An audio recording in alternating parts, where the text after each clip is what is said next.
Hi, everyone. We have author Denise Turney here, and she's going to tell us a little bit about herself. Well, first of all, I want to thank Sip and Flip and Miss Kia, who's doing things, for inviting me on Sip and Flip.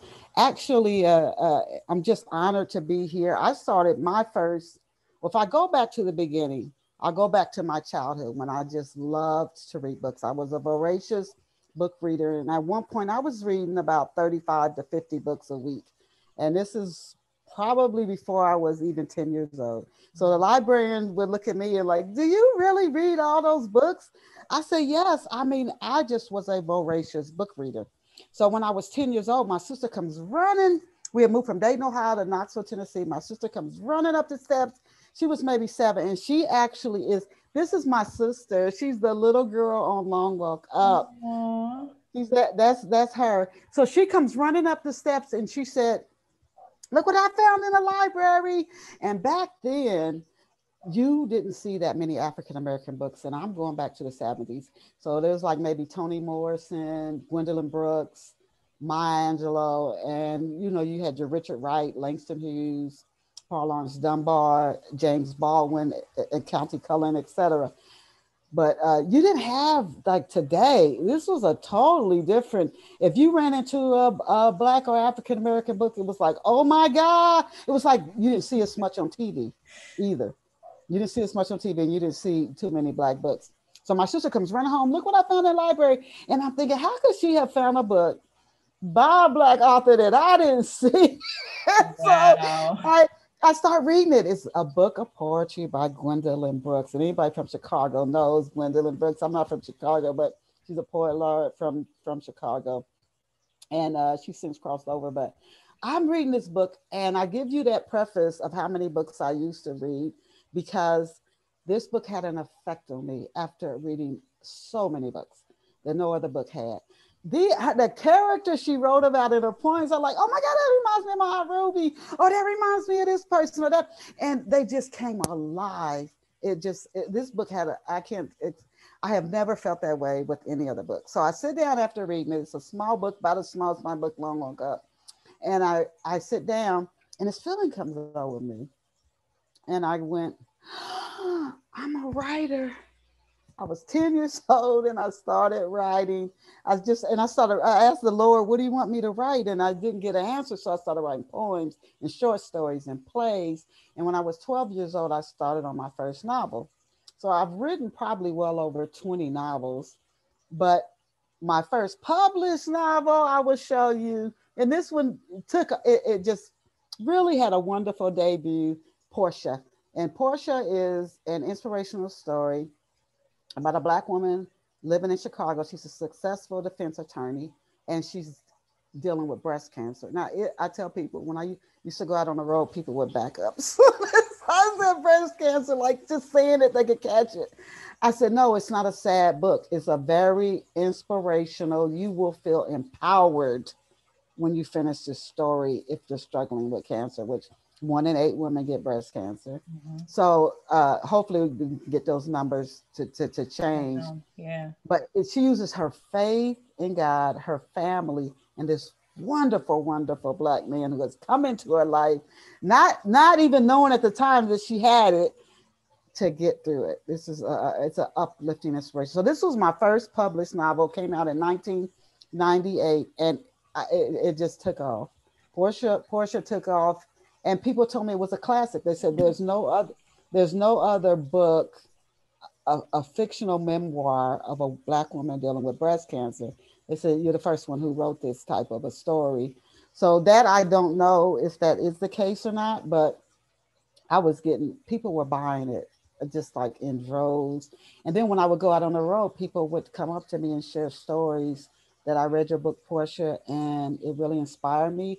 Or they would, one lady told me she gave it to her mother who was in the hospital dealing with cancer, maybe in her 70s, and her mother was ready to throw in the towel.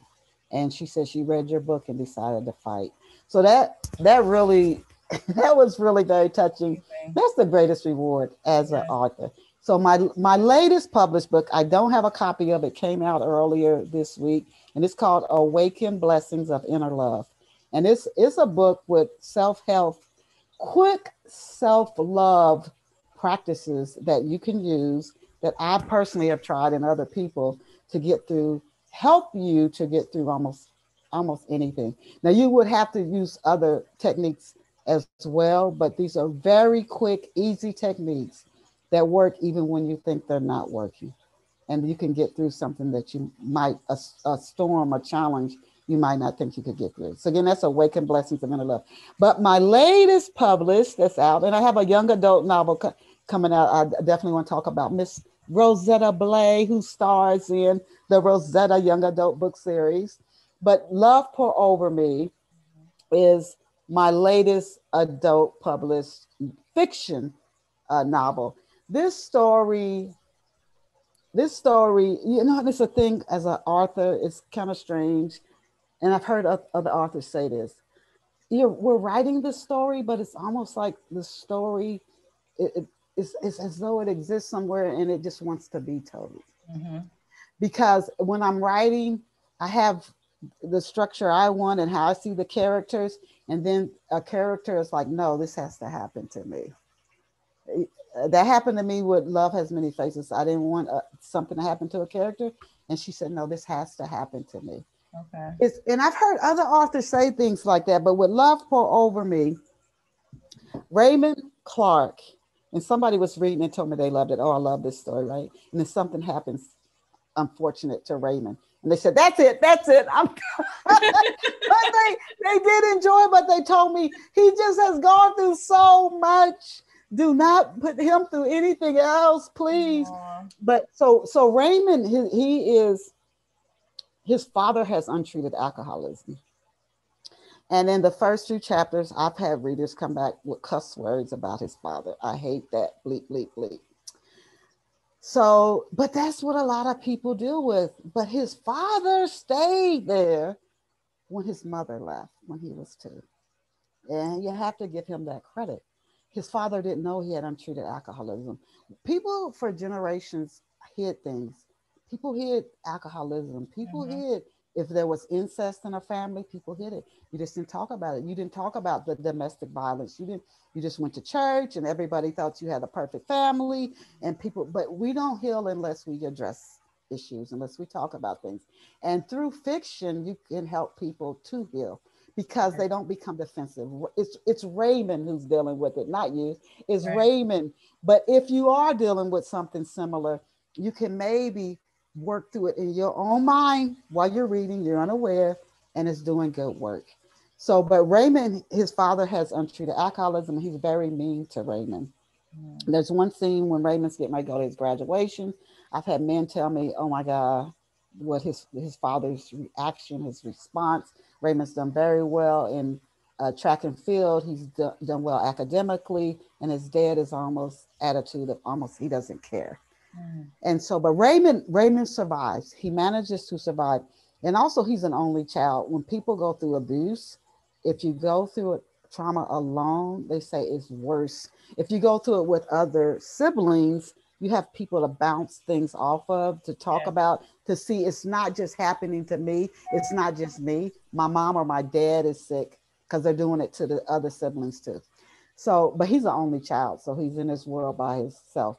But he's a good guy. He's got a good heart. Raymond is a loving dude. So he goes to college and he meets a woman who's the love of his life. He doesn't know that at the time, but he's wounded. He's wounded. You can't go through that kind of trauma and not be wounded. He's not violent. He's not somebody who lashes out and will strike you or anything, but he is wounded. And so his heart's guarded. He is guarded. He won't let Brenda in. It's like, I will only let you come in so far. That's it. I've been hurt too bad. So this is a love story. They are meant to be together. I won't give the end. Hey, some readers tell me, why didn't you let this happen sooner? But they say it's realistic. It's realistic. And you get to travel. He goes from Dayton, Ohio, where I grew up, West Dayton. Anybody from West Dayton knows how tough West Dayton can be. And then he goes to Philadelphia, where he goes to college, and he meets these 4 friends. One goes on into the NFL, one's from Italy, they're from all over the world. he meets these four friends. Now, this is something that I don't see a lot in stories. Hopefully, we will see more of it. Men do have friends, and men have friends that they're friends with for a lifetime. Believe it or not, I worked with a guy. He said from men he had been met in college, they got together like once or twice a year. He said before they all got into the jobs, they used to get together more, but no less than once a year. They go on ski trips. They do all types of things together. Go to football games, but they're friends. The way you hear about women being friends. Yes. So Raymond has friends. They're friends for life. But something happens when Raymond first gets to college in Philadelphia. He sees something. He witnesses something he has no involvement in, but he gets pulled into. So it's like if you saw a murder or you saw a rape or some vicious attack, and you're like, I'm just getting into this city. I have nothing to do with this. Mm-hmm. But then things start to happen, and you get pulled in. Mm-hmm. You get pulled in. So one of his friends that he meets is involved. Now Raymond doesn't know this guy when he witnesses this, but he later meets. And they become friends. He's one of his lifetime four friends. They're friends forever. One of them is involved. Does Raymond cover up for his friend? Just how entangled does he start to get involved in this murder mystery and then his relationship with Brenda? But I'm also hoping that readers will read the story and their heart will warm toward Raymond's father, because so many of them hate him at the beginning. I mean, a really strong hate. That they can see the changes even in his father. I will tell you something as an author. Another book I wrote, a murder mystery, Spiral, set in Memphis, Tennessee. Mm-hmm. Readers and Love Has Many Faces. Love Has Many Faces was the first one that shocked me.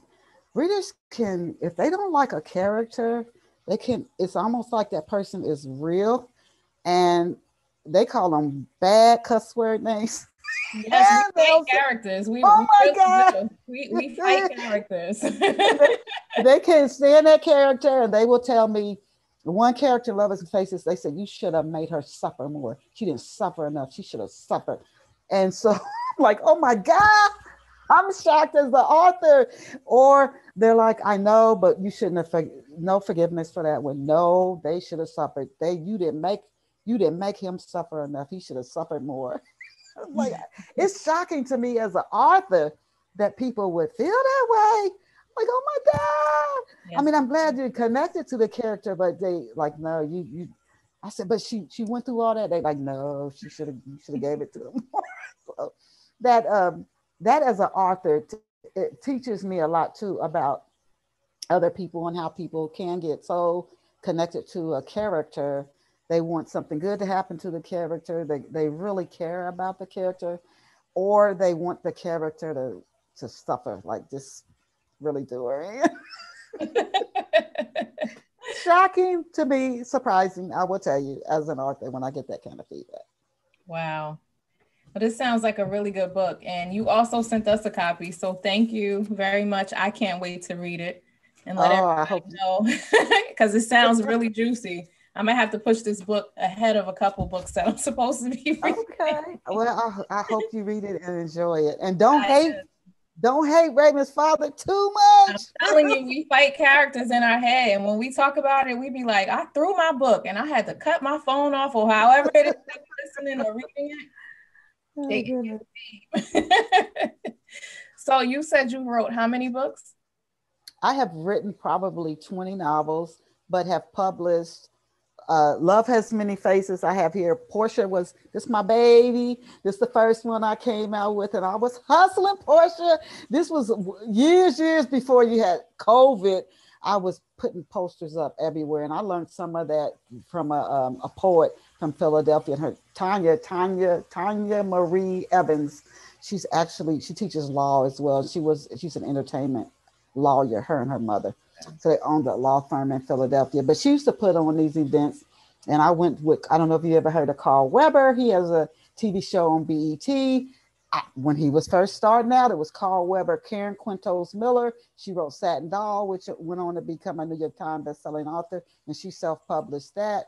I can't think of his name, the guy who started Mosaic, his face is in my head, but I can't remember his name. Anyway, so he was there.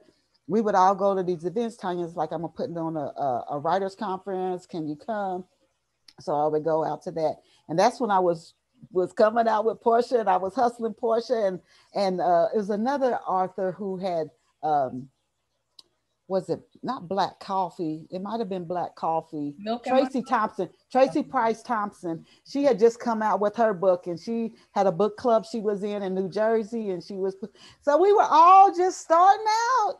And so I flyers everywhere, but I learned that from Karen. Karen said she put flyers up everywhere, all over Philadelphia. And you would go to all the events. You would go to the in-person events, local events.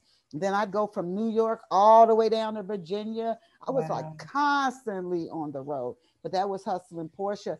And so then I wrote Love Has Many Faces, and I'm reaching for my books. Love Has Many Faces. This is the one where there's a character named Leslie that people they don't like her.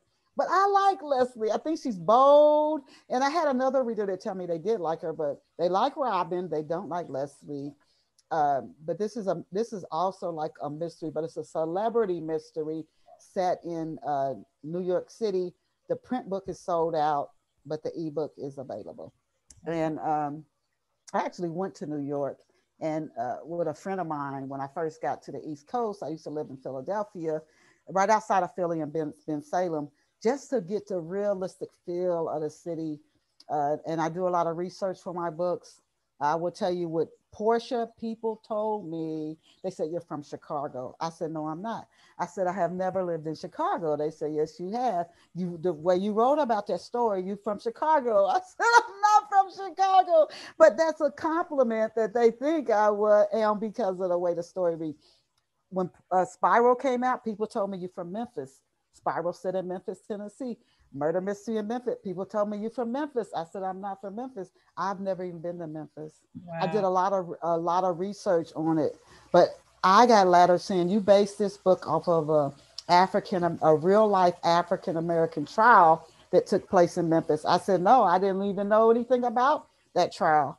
I didn't base it off of that. So it's a compliment when people keep saying you based it off of some real life event. You are from that town. No, I'm not from that town because the story feels so real. I will tell you, Spiral, this is a great Halloween book. It's not a scary book, but I did have a reader tell me she said I put it down. That book scared me. It's a book about there's a very powerful African-American family. And this is during World War II. So we're talking 1940s. So you think culturally a whole nother world. And there's the Tilson family, they own a grocery store. And it's like the way a church is the hub in a Black community, the way it used to be, not so much more today. The church was like the hub of the community. Well, this store is like that. And their family is like a powerful family. They're not wealthy, but they're very influential. And so one of her sons, and she tells her son, be very careful who you bring in on this family tree. So be very careful who you date, be very careful who you marry. And I was told that by my grandmother, and her grandmother told her that. And I believe that, because you can bring somebody in to the family and y'all have a baby and it can change the tree.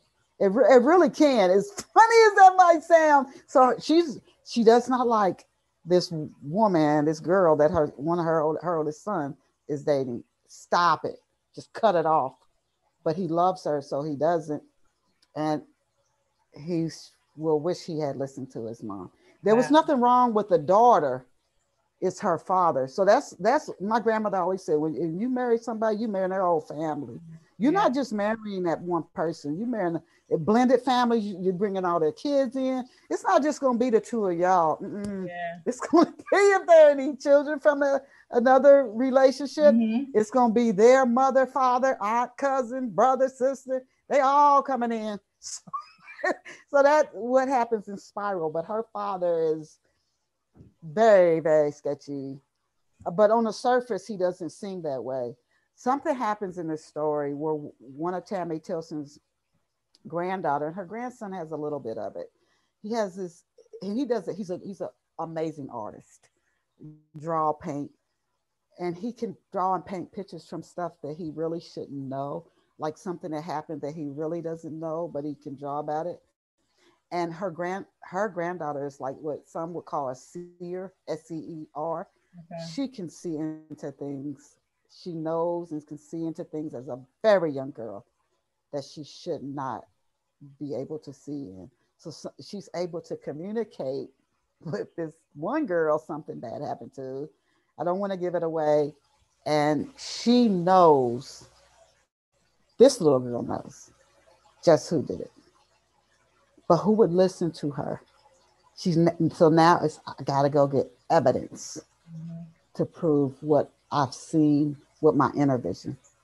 So this is Spiral, and if you love like a strong African American family, this takes place in it's 1940, so you're gonna have a lot of strong racial issues going on, and then that that inner vision that daughter has. It's kind of like not the Sixth Sense a little bit where you know something. Some people told me it's kind of like the Lovely Bones. You know something that you shouldn't know, and it's like, okay, I know this happened. I don't have any evidence for it. Now I gotta go somehow get that evidence. And then I also need to stop it from happening again. Okay. So that's kind of Spiral. And then Long Walk Up, this book is if on time for the election. So we got Miss Kamala Harris, who could be the first. Well, this country has never had a woman vice president of any race, right, cultural background ever. So even if she would be the first woman in history, period. Mm-hmm. So Long Walk Up, this story came to me while I was driving to Princeton, New Jersey. And it just out of nowhere, I was given inner guidance to write this book. And I was told to make it short, keep it around 50 pages. It's longer than that. And it became Long Walk Up. This is my number one seller right now. And this book is, she's an orphan, Mulligan. She's from Africa. And the whole story takes place in Africa. She is an orphan. Her father was a strong leader, but he's passed. And her mother, this community, the I call it a community. Some people call it a tribe, a village, where they live, it flourished. But now things are starting to dry up, and that happens in all phases of life. You got to know when to move on. And so their leader is still hoping things will change where they are. He's not ready to move on. And he's a good leader, but he's hard, he's tough. He sees something different in Mulligan. She's like this bold, fearless, and some people don't like that. They don't like the boldness. They don't like your fierceness. Even if they see it when you're a little kid, it's like, that kid's different. That kid's not going to be a puppet. They're not going to be just fall in line. They're going to go his own way. So that's Mulligan. Well, she goes on. She leaves at 6 years old. Now you can say, oh no, Denise, nobody would do that. Well, I've seen TV shows, and they call them street children. I've seen TV shows, this one where this little African girl and her brother, they would take cardboard box, unfold them, and sleep on them. They had no home. They had no parents. This is when AIDS was ravaging parts of Africa. And they would get up and collect tin cans, get enough money. Their goal was just make it through the day. Let me just get through the day. And then they would get up and these kids were little kids doing this. And we adults don't even know how to get through a day. We say we can't get through a day. So little Mulligan decides to leave when her mother passes. She decides, I'm not staying here because this place is dying. And she goes up this long hill, and she ends up in this marketplace. All these different voices, language. She doesn't know where she is, what to do, nothing. But there's a man whose wife took in little orphan kids whose parents had passed from AIDS. So he runs into Mulligan, he takes her in. But she knows her mother's spirit is guiding her. She cannot stay Mulliken, this little orphan girl goes on to become Africa's first woman president. So this is a story where her this inner guidance, this seemingly impossible. And if you don't, you should read up on street children, how little kids, young kids, survive totally on their own. Totally on their own. And so this is Mulliken. So she goes on to become the president of Madagascar. So she's Africa's first woman president. And Africa did have its first woman president. And I think it was Naroba, where she was the president. She's no longer serving, but she served, I want to say, 8 years. Wow. And she served during, was it early 2000 or 1990s? I wish I could remember her name. I can see her face, but Africa did have its first woman president. So they beat Africa's a continent. Yes. The United States is a country. Africa is a continent. Africa could swallow up the United States, swallow up Russia. It's huge, yes. But it did. So it got on the board early with a woman president. Okay, so tell us, have you ever experienced writer's block? Fortunately, I haven't. I have not. No. I started telling myself when I was 10, it was revealed to me I was a writer. I just started telling myself I had to write every day, whether I write in a journal, whether I write, it could be a poem. I also do freelance writing. And right now I work with a company, and it's actually the owner is in Texas. I just want to mention because I love the work she's doing. It's called Herbal Goodness. And the owner, Unoma, she is from Nigeria. So she came here too, and she employs women from different parts of the world. Some are still in Africa, some are in Central America, and then, of course, in the United States. But she is, Herbal Goodness is really coming on. You can research them as soon as I get off. I just told her your story is amazing. So I'm pumping somebody else up on my interview. But she was pregnant when she came here, and she could not find organic, natural food that didn't have all these GMOs and chemicals in it. Yes. And so she started her own company. So most of her stuff she sources from farmers in places like Ecuador, where there isn't, they don't use the GMOs. So but that's Herbal Goodness. And the owner, her name is, she is based in the United States, in Texas. So I do freelance writing as well. And so with the freelance writing, with Herbal Goodness and other clients who I have worked with over the years, and I started freelance writing, talking about change. Do we, like little Mulliken, do you stay where you see things are drying up, or do you move on? When the Great Recession hit, I was a very, what you would call, intelligent investor. I worked at Merrill Lynch. Okay. And I worked there for over 17 years. So I was somebody told me when I first got hired, and it was a Black colleague, she said, put money away. Yes. And I told her I couldn't. I was raising my son at the time as a single parent. I said, I don't have 10 extra dollars. What are you talking about? She said, do it.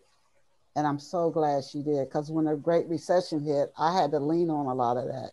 I didn't go through it all, but do you stay here? Do you move on?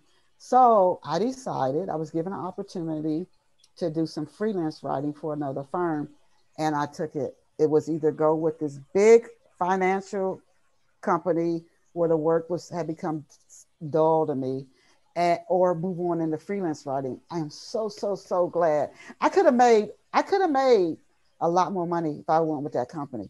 Hands down. I could have ran circles around what I made as freelance writing, but I now have the tools, the confidence, and the skills in that nonfiction writing where I'm working with major corporations, some startups, some mid-sized small businesses, that if somebody said to me, okay, we land you off, I would be like, oh, cool, I can hustle. I know how to. So that helps me too with regards to writer's block. I have to write. I have a client I work for. And then if I ever, built my writing clients up again to where it was, you know, I'm writing then. I'm writing when I do my journaling. I recommend journaling writing because I think it's very healing personally. But and then I'm on novels, and I'll do my blog to blog at Chistell, my website. I want to get that out. CHISTELL.com. Again, that's CHISTELL.com. To your listeners, you can read free excerpts of my books there. I also have a blog that gets I get like well over like 300 a day at that blog. I have another blog that gets about 1,000 people who come in a day. But I have to write to get those blogs out. I have to write. So I'm doing a lot of writing, whether it's freelance writing, whether it's blog writing, whether I'm working on a nonfiction book, a young adult novel, or whether I'm working on an adult novel. Oh, and that reminds me, I got to tell you guys about Miss Rosetta Blay. Rosetta is, she's spunky. And this book should be out in November. It's again a young adult. She is in the 5th grade, so this is not an adult book. But if you have kids who love to read, or you want to get them into reading, she got these 2 pigtails, and I mean, Rosetta is bold, and she is always getting into something. Her mother's a painter. Her father works at a marketing firm. She has an older sister that they are constantly butting heads. And then she gets along really well with her brother, who's a year older than her. Well, in the first book, Rosetta, the talent show queen, she comes up with this idea in school and about this talent show, and she has an arch nemesis, and her arch nemesis is like one of those perfect kids and they go to Harriet Tubman School, and this is in Cincinnati, Ohio. And Rosetta, her nemesis, she's always trying to outdo her nemesis. This girl's like a straight A student. She's like the perfect kid. So Rosetta comes up with this idea for the talent show, but you'd have to read the book to see just how this all goes for Miss Rosetta.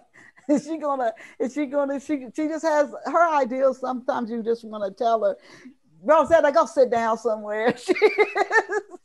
She is, but you'll love her because her boldness, but sometimes it's like, Rosetta, stop the ideals she comes up with. She's not a bad kid. She is, I would say, mischievous, somebody you would definitely, Rosetta, what you doing now? She's that kind of a little girl, but she's fun and she's funny and she's just got so much spirit and good energy, I think. But somebody you have to keep your eye on as well. Yes. Okay, now tell us your social media as well.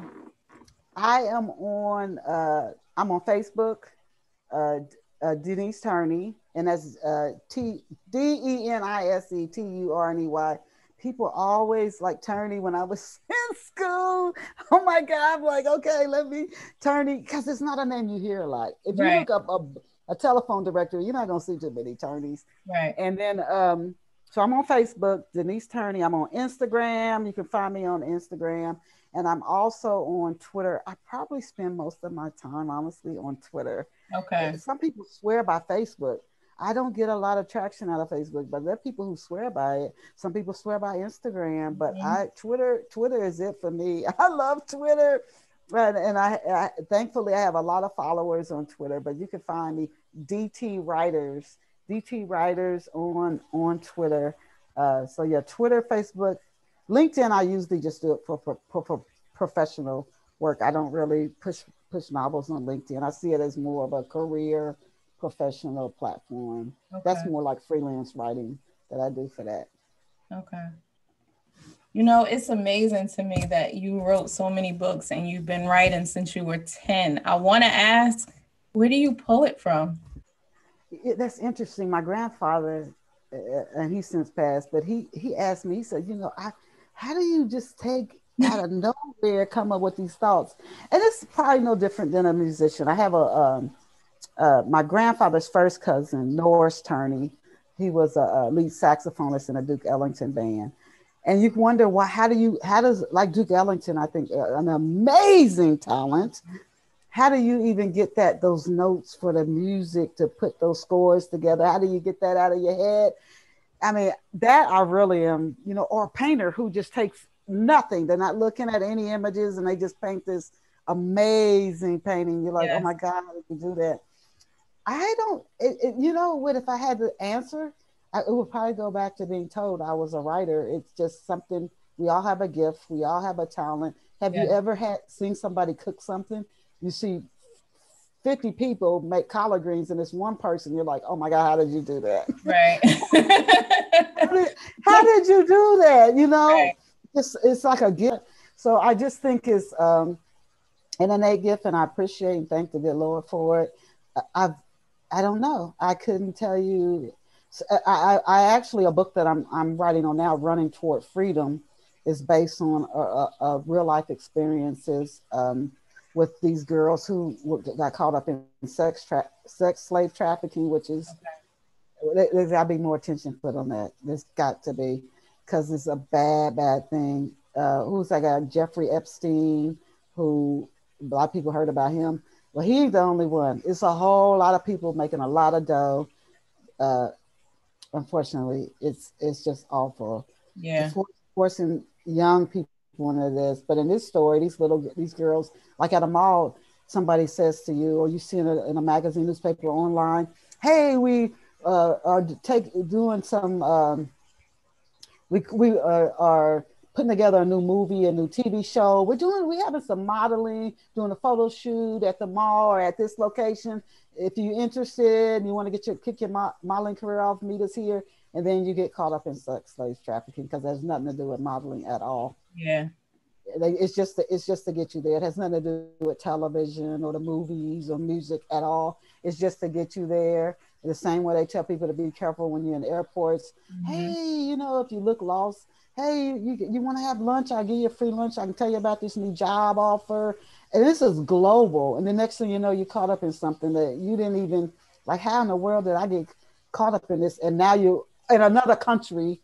Right. You know, you're in another country. So that's what that book spotlights. But so some of the ideas, that idea came from a TV show. When you asked me ideas for books, that one came from a TV show I saw. I said, you know, more attention's got to be put on this. Mm-hmm. So it could be a TV show, something I read about in the newspaper, or something I might hear people talk about. I just keep hearing it come up over and over and over, and then I might decide to write a book about it, or even a struggle I might have personally had, mm-hmm. and then I decide to put it in a novel and to help other people. But I like my novels to be entertaining and engaging, where people get so caught up in the story that they're like, oh my God, it's over. Yeah. You know, you're so into the novel, you're so caught up in the story and what is going to happen to the characters. You care about the characters. You just want to know what's going to happen next. I love that, because as a reader, I love when I get so caught up in a book that I don't want it to end. And I've read some books that I'm like, I don't care if the book is like 400 pages. I don't want it to end. I don't want it to end. I just want it to go on and on and on. And then when I put some books down that's so good, I feel almost a little sad. Like, dang, mm-hmm. It's over. Mm-hmm. It's over. Now, have you ever wrote multiple books at the same time?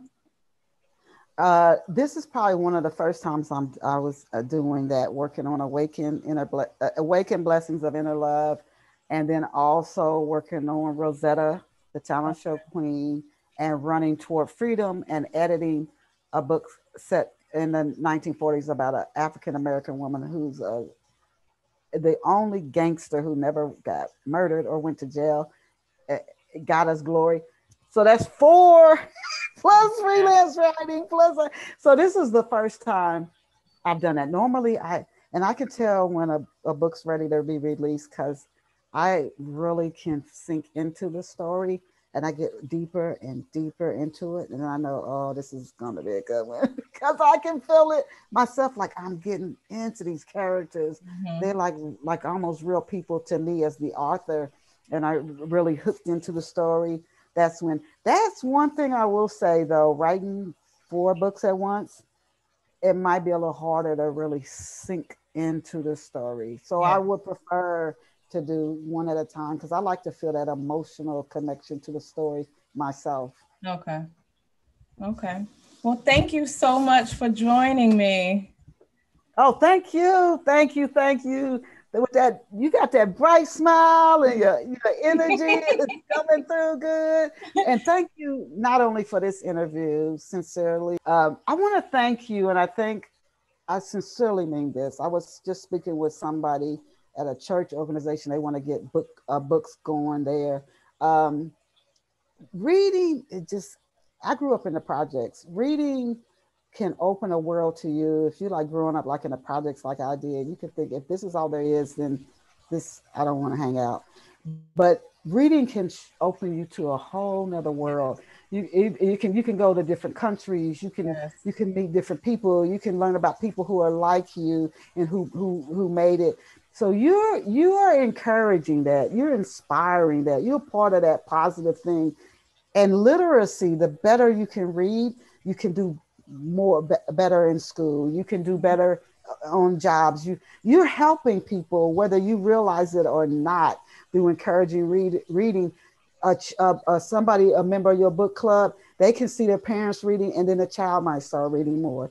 You're a part of that. Yeah. So that helps literacy. It helps the individual, helps families, it helps children, it helps community, it helps in schooling, maybe even future job opportunity. So I thank you sincerely for that. I think you're a part of a larger thing than you might realize. So thank you as well. Yeah. Thank you. Don't make me blush. Okay. Have a great day. You too. Bye-bye. Bye.